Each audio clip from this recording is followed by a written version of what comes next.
Hey guys, it's Ellen Brock, novel editor. Today I'm going to talk about query letters. I'm going to be using examples from successful query letters to illustrate for you guys a sort of template or a format that you can use to create your own successful query letter. So all of the examples I'm going to be using in this video were successful in the sense that they either got the writer their agent or the query got a higher than average number of requests for fulls or partials. If you've ever queried before, you know that getting a partial or full request is very difficult, so a query that gets a lot of these requests is very successful.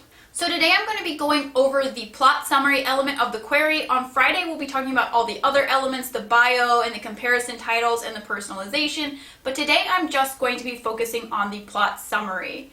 And to give you guys a sense of the word count that you should be shooting for the plot summary, these successful queries in this video were between 99 words and 270 words for just the plot portion of the query letter. The average number of words was about 180, so that just gives you a rough idea of what you should be shooting for. So I find that it is easiest to conceptualize the query letter as having three parts. These three parts could all exist in one paragraph. They could all have their own paragraphs. There's no set amount of paragraphs or length to these sections. It's just, I find, an easier way to conceptualize what you need to include in the query to think about it as having three sections. So the first part of the query has three different components. The first is the hook, or something unique or catchy about your idea that'll really get the agent interested and excited.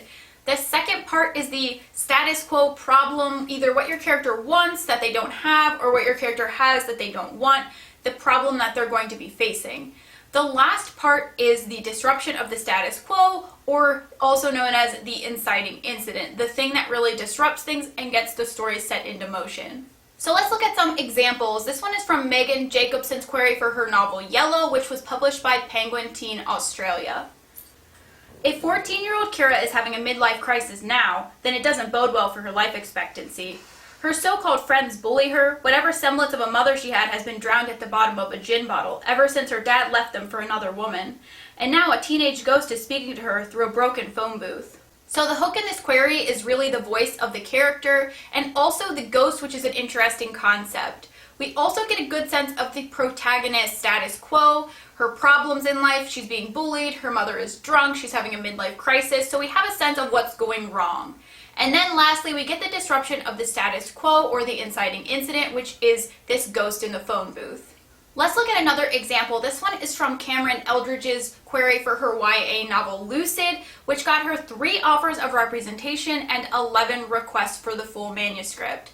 Her query begins with, "All Marlowe wants is control, of herself, of her environment, and most importantly, of the people around her. When in an attempt to prove the strength of her self-control through sleep deprivation lands Marlowe in the infirmary of the Diana Bainsbury School for Exceptional Young Women, she crosses paths with Gwyn, Sloane, and Ellie." So I think that the hook in this query is both her desire for control, which is a really strong and unique motivation, as well as her experiments with sleep deprivation, which isn't really something that I've seen done before. So the status quo is her desire for control, and then the disruption of her status quo is when she ends up in the infirmary and meets these other girls. Let's look at another example. This one has a lot more setup information to get the agent up to speed on what the novel is about. This query was written by K.A. Black for her novel Ripple, and it got her 6 requests for fulls and 1 partial. 20 years ago, Captain Alexandria Harding nearly died and became host to the constellation Orion, marking her as a star touched and giving her his shield, his sword, and untold power. Since then, she has hidden the secret, leading her merchant crew under the gaze of CISS, the security state that rules the solar system. But when she receives a coded email, Alexandria is thrust into a race across the solar system where shifting alliances threaten not only her crew, but her bond to Orion. So this query starts with a little bit of background information that's necessary to understand what's going on, and then we get her status quo problem, which is this secret, and then we get the disruption of the status quo or the inciting incident, which is the coded emails that thrust her into the main storyline. I think the hook is just the fact that she is star-touched and Orion. It's a very unique and interesting premise. So now that we've looked at several examples for the first section, let's take a look at the second section of the query. In this second section, you want to give a sense of how the character reacts, what actions they take, and how they try to move the plot forward after this inciting incident or this disruption of the status quo. You may also include another turning point in the plot, but that is totally optional and will probably be dictated by the story itself. A good example of this second section is in Megan Jacobson's query for her novel Yellow. Kira and the ghost make a pact. She'll prove who murdered him almost 20 years ago if he does 3 things for her. He makes her popular, he gets her parents back together, and he doesn't haunt her. So we get a sense of what this character does. She makes a pact with the ghost. So this is not a complicated or lengthy section that you don't need to include a ton of details, but it gives us a sense of what the character does. So let's take a look at another example. This one is from Essa Hansen's query for her novel No Feck Glass, which got 4 requests out of just 9 queries. The only survivor, he takes refuge with a compassionate crew who teach him of freedom, stars, and a bubble multiverse teeming with strange species and technology. Intent on revenge and yearning to belong, Caden accepts an offer to accelerate his aging, gaining 4 years of instant growth and knowledge. In exchange, he relives his horrific memories so their recording can bring the slavers to justice. So we learn that the actions that are taken is that the protagonist takes refuge with this crew and also that he accelerates his aging. Let's look at another example. This one is from Ellen Mulholland's query for her novel The Magical Lemon Tree Recipe Book, which got her agent. Upon finding the companion lemon tree recipe book, Magenta and her baking assistant sister eagerly experiment for the perfect recipe to win the Duffels Academy competition. But the book doesn't make things easy. After turning a cat invisible, cursing her nemesis with lemon peel skin, and levitating a newfound friend, the book is stolen, threatening Magenta's confidence in her own talent and her tenuous place in the academy.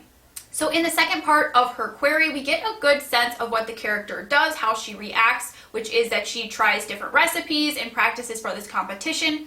And we also get a sense of some fun and interesting things that happen, like the lemon peel skin and the levitating friend. So that's another use of this section. You can give a good sense of the different kinds of things that are going to happen and maybe some fun and games that occur that can kind of entice the agent to want to read. Lastly, she includes a turning point, which is the book being stolen, which again is an optional element of this second section. So let's take a look at the third and final section of the plot summary. This section may or may not include a turning point in the plot, and that's sort of going to be dependent on what makes the most sense for your individual story. What you will almost always see in this third section is a statement of what is at stake or what the character might lose, and then also a sense of how those stakes can be avoided or what the character needs to do to succeed. Let's look at an example of a novel that has a turning point in this third section of the query. This query is for J.B. Harris's novel Saving Grace, which had a high percentage of requests. In this novel, Charles, the protagonist, has tuberculosis, and the third section of the query is, after the doctor announces Charles may survive, his fight to get back to his family and make things right is complicated by the consequences of his one night of indiscretion. So we know that there is a turning point here, which is that Charles is actually going to survive, so that is another turning point in the third section. We know what's at stake is his family, and we know what he needs to do is to fight to get back to them. Let's take a look at another example. This one is from Sun Yi Dean's query for her novel Anchor to Your Other Self, which got her representation in just 12 days of querying. This novel tells the story of Remy and her dream self, Ro. If Ro wants to live, she must breach the divide between worlds, no problem. To save someone who doesn't want saving, little harder, while not breaking reality in the process, no promises. This third section of her query is short and sweet. It gets straight to the point. We understand what the stakes are, which are her life and possibly reality itself, and we know what she needs to do is to breach this divide between worlds. Let's take a look at another example. This one is from Cameron Eldridge's query for her novel Lucid.